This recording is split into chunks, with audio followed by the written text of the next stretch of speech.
안녕하세요. 결혼 한 번 잘못해서 인생 꼬일 뻔했다가 역대급으로 시원하게 복수하고 승승장구하는 인생 살게 된 한 여자입니다. 저는 원래 결혼 생각이 없는 여자였어요. 제 앞가림하는 게 가장 중요했고 책임져야 할 가족들이 있었기 때문에 결혼은 저에게 사치라고 생각했거든요. 엄마가 아픈 상황이셨고 동생도 너무 어려서 학비를 제가 대줘야 하는 상황이었죠. 엄마는 가족 생각하지 말고 네 인생을 1순위로 두어야지 나중에 후회가 없어. 됐어, 엄마. 내가 알아서 할 테니까 엄마 몸 챙겨. 저희 집 가장은 실질적으로 저였습니다. 나이가 30이 되니 주변에서 왜 저한테 시집을 안 가냐고 묻는 사람들이 한두 명씩 생기기 시작했어요. 안 가는 게 아니라 못 가는 거죠. 가족 돌보느라 마음에 여유가 없는데 어떤 남자가 저랑 결혼하고 싶겠어요. 애써 둘러대기 시작했습니다. 한두 번이야 대충 핑계를 대기는 하겠지만 그게 축적되니까 솔직히 힘들더라고요.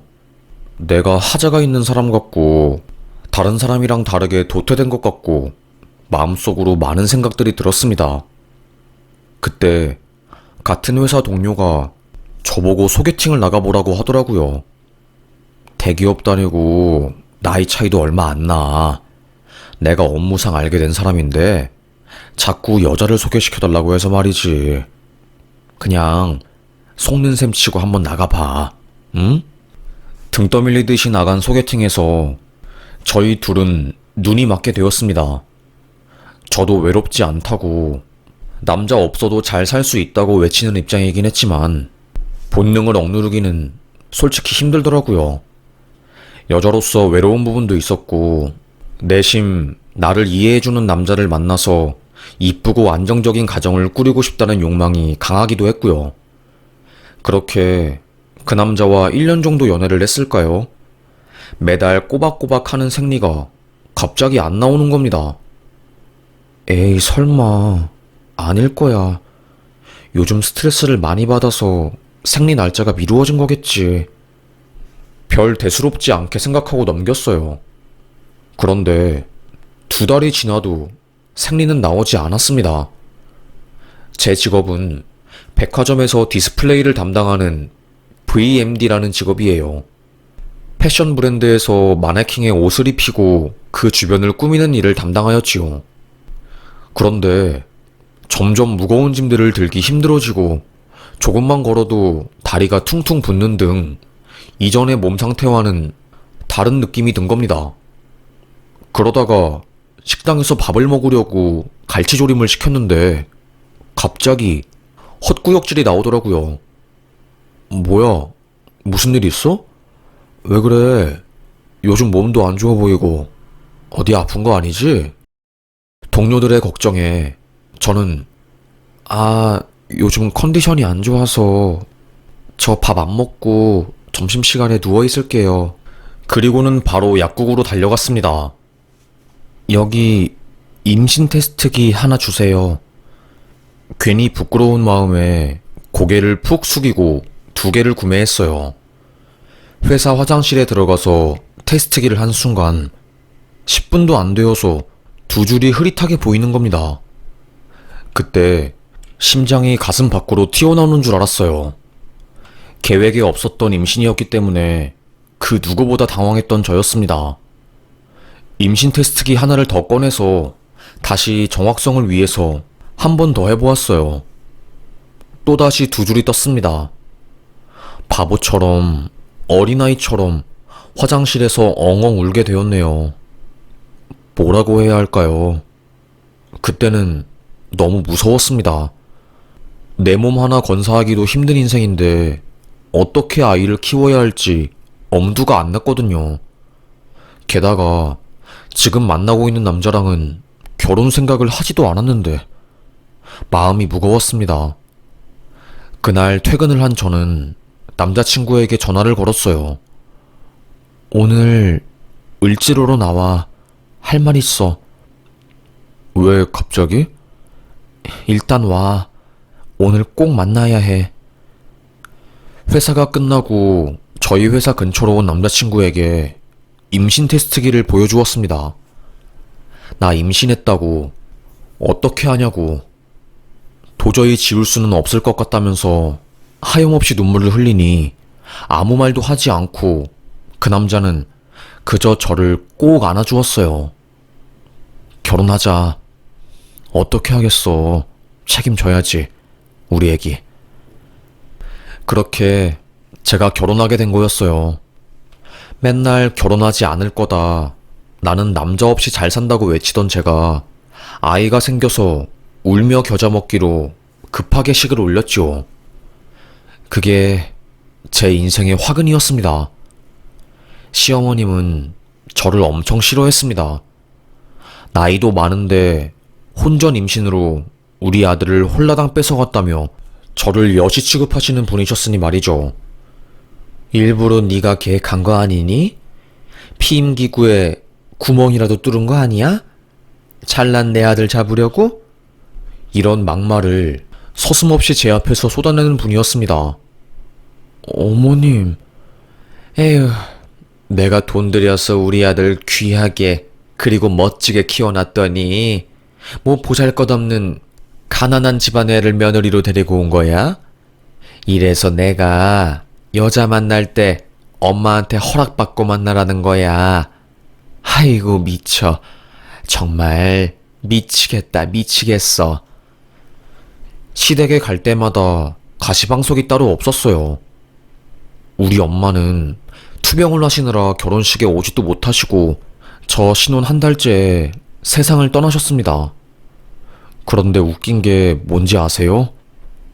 엄마가 떠난 그날 저희 아이도 사산을 하고 말았어요. 제 뱃속에서 심장이 멈추었습니다. 아이 때문에 남편이랑 결혼을 한 건데 그렇게 허무하게 아이는 제 곁을 떠났습니다. 아이도 떠나고 엄마도 저의 곁을 떠나고 지옥이 따로 없더라고요. 매일 눈물을 흘리며 밤을 지새웠고 남편은 그런 저를 이해하지 못하는 눈치였습니다. 당신, 그래, 아이 잃은 것은 너무 마음 아픈 일이긴 한데 언제까지 그렇게 울 건데? 운다고 장모님이랑 우리 애기가 돌아오는 거야? 그런 것도 아닌데 왜 그렇게 눈물 흘리는 거야? 나도 이제는 지친다. 위로하는 한마디 못해줄 망정 막말을 쏟아내는 남편이었습니다. 아니, 남편이 아니라 남의 편이었어요. 결혼 후 저는 식모로 전락했어요. 어이, 밥 좀 줘. 나 너무 배고파. 갓 지은 솥밥 좀 해줘봐. 저는 집안에서 어이로 불렸습니다. 너, 어이, 야. 이런 호칭이 저에게는 꽤나 모욕적이었어요. 내가 일을 안 하는 것도 아닌데 늦게까지 일하고 와서 집에서 밥을 차려준다는 게 너무나도 힘들었지요. 당신이 좀 차려 먹으면 안 돼? 갓 지은 밥 안 먹으면 무슨 병이라도 걸려? 제가 이 한마디 했다고 바로 다음날 시어머님한테 쫄렐레 가서 일러 바쳤습니다. 출근을 하는데 지하철에서 어머님 번호로 전화가 오더라고요. 지하철에서 받으면 시끄러우니 회사에 가서 받으려고 일부러 핸드폰을 안 받더니 글쎄 회사에 도착해서 핸드폰을 여니까 부재 중에 8통이 와 있었답니다. 심장이 쿵쿵 내더라고요. 네, 어머님. 어떤 일로 전화하셨어요? 아까는 제가 출근 중이라서 못 받았어요. 너는 출근 중이라고 전화 못 받니? 내가 하늘이 두 쪽 나도 우리 아들 아침밥은 항상 챙겨줬어. 우리 아들은 아침밥이랑 저녁을 못 먹으면 하루를 살아갈 수가 없는 앤데 그거 하나, 밥 하나 차려주는 게 그렇게 힘드니? 응? 저에게 아들 밥상 한 번 안 차려줬다고 잔소리를 하려고 그 아침 8시에 전화를 한 거였습니다. 한숨을 푹 쉰 저는 어머님, 저도 직장인이잖아요. 이제는 그만 저 좀 닥달해주세요. 저도 힘들어요. 아이 유산한 지 한 달도 안 되었다고요. 말 끝나기 무섭게 자기 때는 아이 낳고 바로 일하러 나갔다. 조선시대에는 애 순풍 낳고 그날 바로 밭일하러 갔는데 요즘 애들은 유난히 심하다면서 별 말도 안 되는 이야기를 하시는 겁니다. 아휴, 듣기만 해도 스트레스가 아주 팍팍 쌓이는 것 같아서 전화기에서 귀를 멀찍이 떼고 그저 아, 네네. 네네, 알겠습니다. 예, 예. 무시를 했어요. 그날 이후로 어머님과 저, 그리고 남편의 사이는 점점 파국으로 치닫는 듯 했지요. 이제는 의지할 수 있는 친정엄마마저 내 품을 떠난 상황이었고, 마음을 털어놓을 곳은 친구들밖에 없었지요. 그래도 친구들 걱정하게 만들기 싫어서 최대한 꾹꾹 참았어요. 고민을 들어주는 것도 꽤나 힘들고 감정 소모하는 일이니까요. 그러다가 제가 큰 사고를 당하게 된 겁니다. 퇴근을 하던 중 지하철이 시위로 인해서 계속해서 연착이 되는 상황이었어요. 거의 1시간 정도 기다렸는데도 불구하고 연착 때문에 출발을 못하니까 저는 택시를 잡았습니다. 그게 큰 화근이 되었던 거죠. 저녁 시간에 잡았던 택시기사는 아침에 먹은 술이 안 깨어서 비몽사몽한 상황이었고, 저희 집에 가던 중 역주행을 하다가 뒤에서 오는 트럭에 크게 박은 거였습니다. 웃긴 건 유턴을 하다가 차에 박은 거라서 운전석은 멀쩡했고 뒤에 타던 저만 박살이 났어요.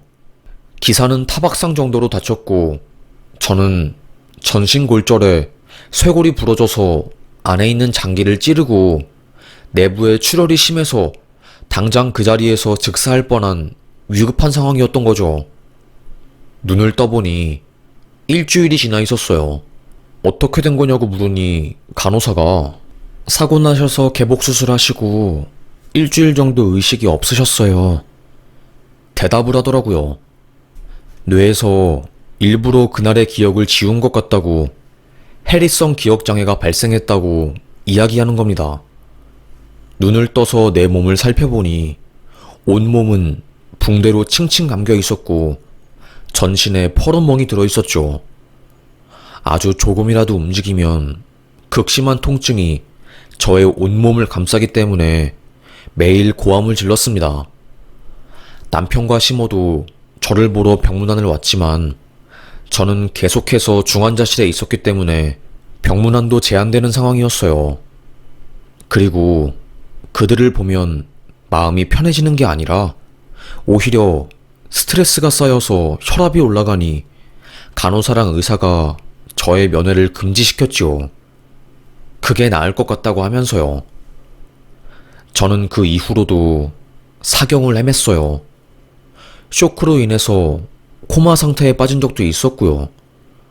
하루에 수술을 2번이나 한 적도 있었죠.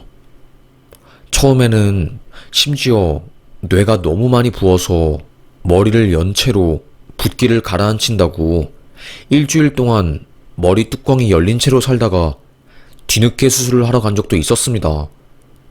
의사가 하는 말이 이렇게 전신골절에 내부 출혈이 많은데 살아나신 거는 거의 기적과도 같아요. 지금 충분히 잘하고 계시고 힘내주셔요. 저희도 최선을 다하겠습니다. 저는 8개월 정도 입원을 했습니다. 8번의 대수술 끝에 중환자실에서 일반 병동으로 옮겼어요. 몸이 너무 아프고 다시 회사에 복직할 수도 없는 상황이라 처음에는 병가를 냈다가 결국에는 퇴사까지 하게 되었습니다.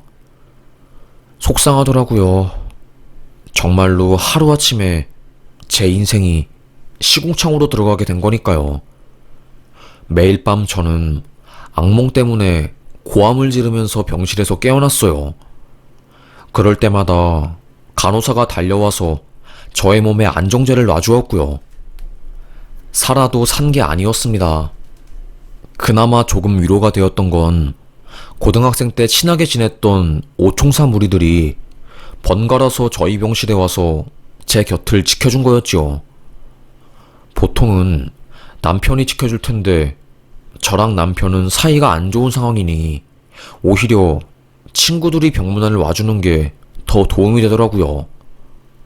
그렇게 힘든 시간 끝에 저는 퇴원을 했고 쓸쓸하게 집으로 갔어요. 원래 예정한 퇴원 날짜보다 일주일 먼저 퇴원 수속을 밟게 되었지요.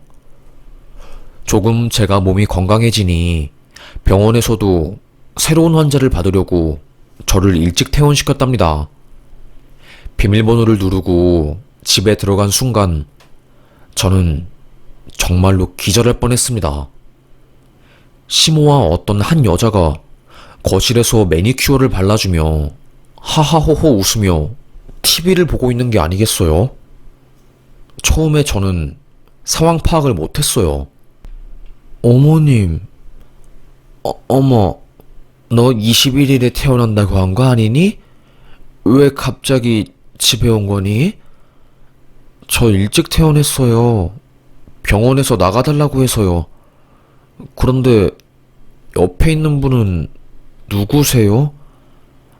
아, 나는 네가 21일에 태어나는 줄 알고 그래서 아들 집 청소도 해줄 겸사겸사 뭐 잠깐 지인 불러서 TV 보고 있었지. 그래, 쉬어라. 다급하게 그 젊은 여자를 데리고 나가는 겁니다. 기분이 쎄했어요. 그 여자는 놀란 눈치였지만 빠르게 위아래로 저를 쳐다보면서 스캔을 하더라고요. 어머님이 그 여자를 데리고 나가고 저는 공허해진 집을 찬찬히 살펴보았어요. 신발장에 있던 내 신발이 아닌 다른 여자의 신발, 그리고 내 화장대 위에 올려져 있는 헤라 화장품들과 SK2 스킨로션 세트. 제가 8개월간 투병을 하고 있을 때 남편이 다른 여자를 집에 데리고 와서 잠깐 살았던 게 틀림없었어요. 열이 부글부글 끓어오르더라고요. 아내는 사경을 헤매고 있는데 이 사람은 다른 여자를 집에 데리고 와서 아주 이중생활을 제대로 즐겼네? 미쳤구나. 이놈이 진짜 보자 하니까? 큰 사고를 겪은 이후 더 과감해진 저는 이혼하기로 결심했습니다. 남편이 집에 들어오자 저는 당신 나 없을 때 어떤 여자를 데리고 온 거야? 말 끝나기 무섭게 남편은 엄청 당황을 했습니다. 무슨 소리를 하는 거야, 여보? 내가 뭔 여자를 데리고 와? 저는 화장대 위에 올려져 있던 향수, 스킨로션, 그리고 화장대 위에 올려져 있던 향수, 스킨로션, 그리고 신발장에 있던 여자 신발을 꺼내서 팍 던져버렸어요. 거짓말도 적당히 해, 개놈 자식아. 끝까지 남편은 발뺌을 했죠. 하긴 정황 증거만 있고 확실한 증거가 없으니 불륜을 이실직고할 리도 없었습니다. 며칠 뒤 제가 병원에서 타온 수면제를 남편의 한약에 넣었어요. 그놈이 푹 잠든 사이에 저는 사실 이렇게 하면 안 되긴 한데 핸드폰을 몰래 봤습니다. 지문으로 잠금을 풀고 카카오톡 숨김 대화창을 여니까 상간녀랑 카톡한 게 쫘르르 나와 있더라고요. 여보, 이혼할 거지? 나 오빠만 믿고 인생 걸었어. 그러니까 이혼하고 나한테 와야 해. 알겠어. 걱정하지 마. 오빠가 다 알아서 할 거니까 시간이 걸려도 조금만 더 기다려줘. 아주 둘이 영화를 찍고 난리를 쳤더라고요. 그런데 그때 제가 상간녀 얼굴을 보려고 프로필 사진을 누른 순간 와, 정말로 저 기절할 뻔했습니다. 저희 집에서 시모랑 서로 매니큐어를 발라주며 TV를 보던 그 젊은 여자의 얼굴이 떡하니 있는 겁니다. 저도 모르게 그때는 진짜 10원짜리 욕이 나오더라고요. 뭐야 이거? 대체 어디까지가 진실이고 거짓인 거야? 시모도 알고 있었던 거야? 상간녀의 존재를? 일단 카카오톡 메시지 창을 전부 캡처해서 저한테 보냈고, 저는 고등학교 단톡방에 상간녀의 얼굴과 남편이 상간녀랑 한 카톡을 전부 다 보냈어요. 그리고는 친구들에게 이거 증거로 해서 소송하면 나 이길 수 있는 거지? 어떻게 이런 일이 다 있냐? 친구들도 난리가 났지요. 네 남편 정말 썩을 놈이라고. 마누라가 죽다 살아났는데 그 사이에 불륜질했다면서요. 그 다음날 바로 저는 이혼 변호사 찾아가서 상담을 받고 시댁으로 갔습니다. 어머님도 다 아셨나 보네요. 그 여자가 상간녀인 거? 그런데 대체 어떤 정신으로 그 여자를 저희 집에 데리고 오신 거예요? 남편은 그렇다고 쳐도 어머님까지 그런 식으로 나오시면 안 되죠. 같은 여자로서 지켜야 할 도리가 있는 거 아니에요? 제가 아득바득 악에 차서 소리를 지르니 시어머님은 한숨을 푹 쉬면서 내 아들이 네가 임신한 것만 아니면 유부남도 안 될 거고 더 잘난 여자 만날 수 있었는데 네 때문에 이렇게 인생 꼬인 거 아니니? 게다가 네가 교통사고 당해서 병원에 입원했으니 당연히 다른 여자한테 눈길 가는 게 자연스러운 거지. 아주 팔이 안으로 굽어도 너무 안으로 굽은 발언이었습니다. 안 그래도 이혼소장 쓰고 있었다고 내 아들이랑 이혼해달라며 되려 뻔뻔하게 나오셨습니다. 아들이 바람 피운 게 창피하지도 않으세요? 네? 뭐가 창피해? 내 아들이 능력이 있어서 10살 어린 의사 가문 딸이랑 만나는데 자랑스럽지. 그게 왜 창피해? 오히려 당당한 어머님의 태도에 누가 피해자이고 가해자인지 헷갈리더라고요. 당연히 저는 어머님이 저에게 미안해하면서 고개를 못 들 줄 알았어요. 그런데 뻔뻔해도 정도가 지나쳤던 거죠. 정말로 그렇게 사시다가 천벌 받아요. 천벌 받는다고요. 소리를 지르고 시댁을 나와서 대성통곡을 했네요. 바로 집에 가서 짐을 바리바리 싸들고 이삿짐 센터 창고에 맡겨버리고 오피스텔을 바로 계약해서 별거를 시작했습니다. 저는 불륜으로 인한 귀책 사유로 이혼 소송을 시작했고요. 하루하루 사는 게 지옥 같더군요. 알고 보니 남편과 그 상간녀는 같은 회사 동료로 만난 겁니다. 그 여자애는 20대 초반이었고 고졸 특채로 대기업에 들어온 거였어요. 부모님이 둘 다 약사에 의사라고 했나? 하여튼 의료 쪽 집안이었고 남편은 10살 나이가 더 많으니 어른스러운 매력으로 그 여자를 꼬셨나 봅니다. 뭐 실속은 없고 겉은 번지르르하게 외제차랑 명품을 가지고 다니니 재력남인 줄 알았나 보죠. 그렇게 저는 상간녀 소송과 이혼 소송을 함께 준비했어요. 그 과정에서 스트레스도 정말 어마어마했습니다. 몸이 망가져서 회사도 관둔 상황이고 엎친 데 덮친 격으로 남편마저 제 뒤통수를 후려 갈기다 못해 쾅 하고 쳐버렸으니 말이죠. 공황장애의 우울증 그리고 불면증으로 인해서 매일 밤 약과 술이 없으면 잠들 수 없는 인생이 되었어요. 어린 여자한테 밀렸다는 그 생각이 저를 좀먹었죠. 그런데 더 웃긴 건 뭔지 아세요? 그 되바라진 애가 저한테 욕설 문자를 날렸더군요. 아줌마, 진짜 구질구질하다. 꼭 상간녀 소송까지 해야겠어? 늙으면 곱게 이혼할 것이지. 뭐 그리 잘났다고 상간녀 소송까지 해서 사람 골 아프게 만들어? 그러니까 교통사고 당해서 인생 망가졌지. 그 문자를 받고 공황장애가 왔어요.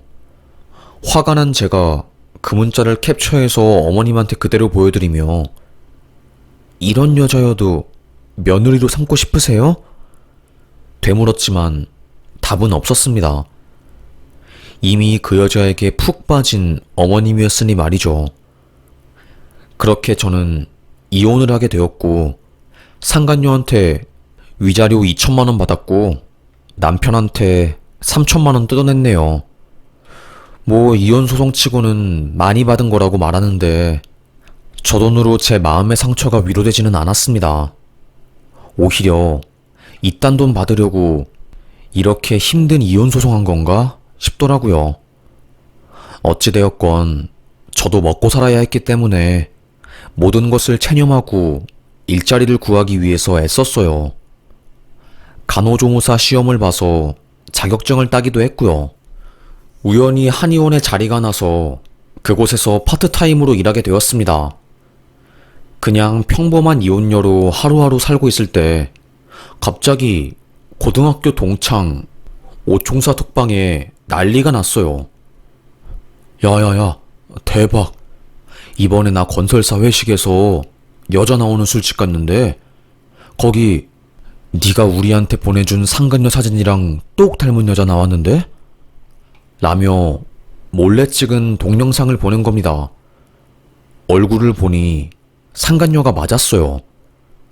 그때부터 저는 쎄함을 느낀 거죠.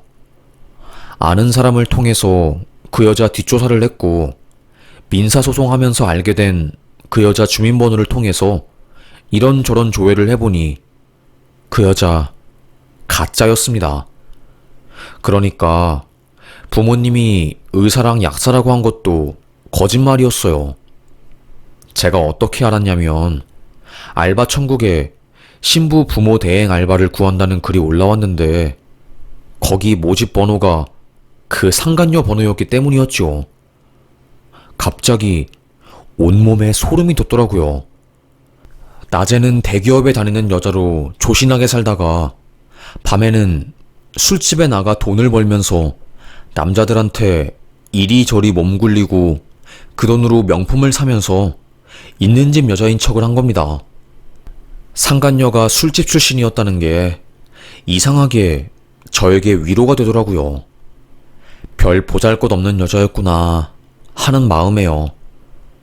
상간녀가 술집 여자라는 자료, 그리고 결혼식 때 부른 부모님이 모두 알바라는 것을 증명해 줄 수 있는 자료들을 정리해서 남편과 시모에게 보냈어요. 읽고도 답장은 없었지요.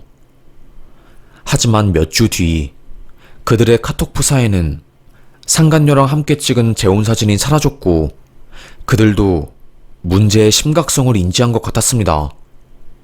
친구들은 저에게 이 정도면 네가 이긴 거야. 네 전 남편은 어린 여자 데리고 살려고 하다가 역관광 당한 거고 그 상간녀는 망신 당한 거고 이제 네가 행복하게 살면 네가 진짜 승리자 되는 거니까 걔네들 신경 쓰지 말자. 저를 위로해 주었습니다. 친구들 덕분에 다시 입맛도 찾을 수 있었고 힘을 내서 살아갈 수 있었습니다. 하루하루 살던 중 2년 정도 흘렀을까요? 갑자기 간호조무사 시험을 같이 공부했던 동기에게서 연락이 왔습니다. 언니, 내가 7일부터 15일까지 난소암 수술 받으러 가는데 내 자리 대타 좀 해줄 수 있을까? 오전에만 있어주면 되는데 언니 오후에 파트타임으로 일하니까 혹시나 해서 데스크 업무라서 인계 받는데 힘든 거는 없어. 그래? 알겠어. 시간 확인해보고 다시 연락 줄게. 종합검진을 하는 병원에 근무하는 동생이 저에게 일을 부탁한 거였어요. 시간을 확인해보니 될 것 같아서 흔쾌히 알겠다고 하였고 대타를 하러 갔습니다. 그런데 거기서 진짜 역대급 일이 벌어질 줄은 상상도 못했지요. 그 병원이 직장인들 건강검진을 시행해주는 곳이었어요. 그래서 뭔 날인지 제가 근무하는 날에 한 회사에서 우르르 직장인들이 한꺼번에 검진을 받으러 온 거였습니다. 거기 직원이 말하길 검진을 받으면 뭐 상품권을 준다고 해서 회사에서 우르르 받으러 온 거라고 하더라고요. 데스크에서 바쁘게 차트를 보던 중 익숙한 이름이 보이더군요. 전 남편 이름이랑 똑같았습니다. 아, 불쾌하게. 뭐야. 그런데 주민등록번호 앞자리도 똑같더군요. 순간 심장이 쿵쿵거렸습니다. 고개를 푹 숙이고 김창난 씨, 비뇨기과 3번 방으로 들어가 주세요. 외쳤죠. 다행히 제 얼굴을 못 알아본 듯 했습니다. 그런데 그때 데스크에 있는 직원들이 수근수근대고 소란스러운 소리가 들려오는 겁니다. 저는 왜요? 무슨 일 있어요? 아니, 방금 들어간 사람 매독 판정 나왔대요. 3기인 것 같다고, 갑자기 병원 소독해야 할 것 같다고 의사쌤이 채팅 왔어요. 어머, 매독 요즘 잘 안 걸리지 않나? 그러게 말이에요. 남자가 매독 걸린 거면 성병, 업소 많이 다니는 거 아니에요? 차트를 확인해 보니까 제 전남편이었던 겁니다. 매독 판정 양성이 나온 사람이요. 입이랑 등에 수포가 많이 있어서 그거 관련해서 문의를 한 거고, 그래서 건강검진을 할 때 따로 매독 검사도 진행한 거였어요. 와, 진짜 소름이 돋더라고요. 상간녀가 술집 여자였으니 거기서 옮은 게 틀림없었습니다. 그때 전 남편이 진료실에서 나와 소파에 앉아 있었어요. 저는 진짜 무슨 정신이었는지 큰 소리로 김창란님, 매독검사 양성 나오셨습니다. 혹시 최근에 성관계 하셨나요? 아주 쩌렁쩌렁한 목소리로 물어보았어요. 거기 대기실에 있던 환자 수십 명이 전 남편을 쳐다보았지요. 그런데 웃긴 게 거기 있는 사람들이 회사 같은 팀원들이었나봐요. 김대리, 매독 걸렸어? 뭐야, 진짜야?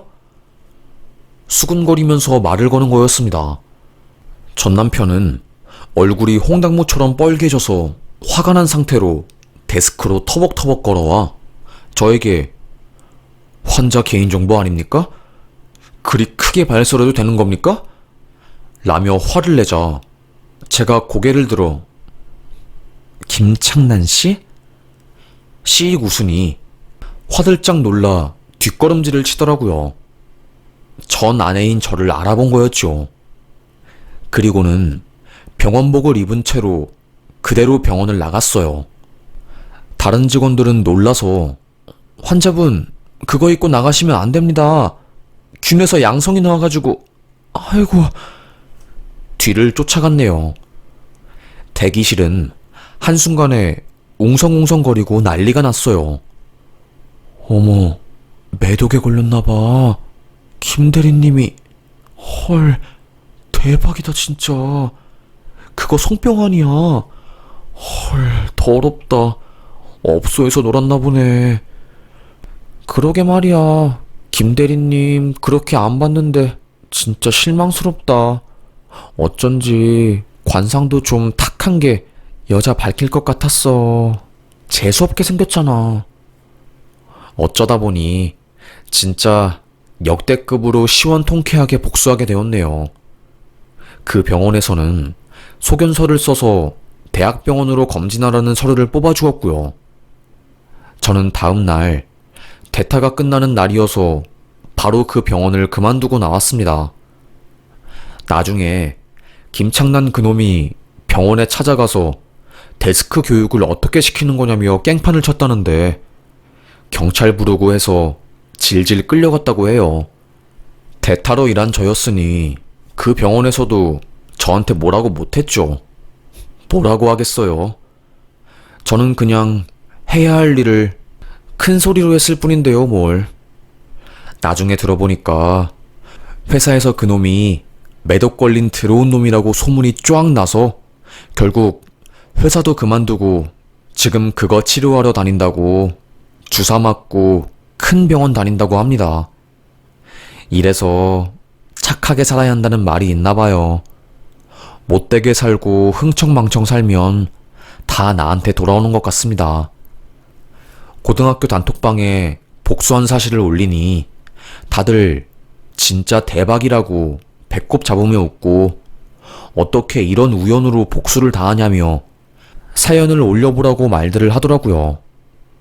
고민을 하다가 혹시라도 제가 사연을 올려서 그 상간녀와 전남편이 보게 된다면 또 한 번 더 통쾌한 복수를 하게 될 것 같아서 이렇게 용기를 내서 글을 쓰게 되었습니다. 김창란아, 이름값 하면서 더럽게 살지 말고 이제는 착하게 살아. 그러니까 네가 그런 병에 걸린 거야. 알겠지? 그리고 한마디 더 하자면 어머님, 김복연 어머님 덕분에 세상에 대해서 제대로 배웠습니다. 세상에 아주 별의별 사람이 다 있으니 내가 강해져야 한다는 사실을 절절하게 깨달았네요. 덕분에 인생 교육 아주 제대로 했습니다.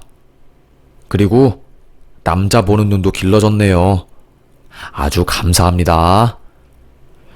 저는 당분간 남자를 만날 생각이 없어요.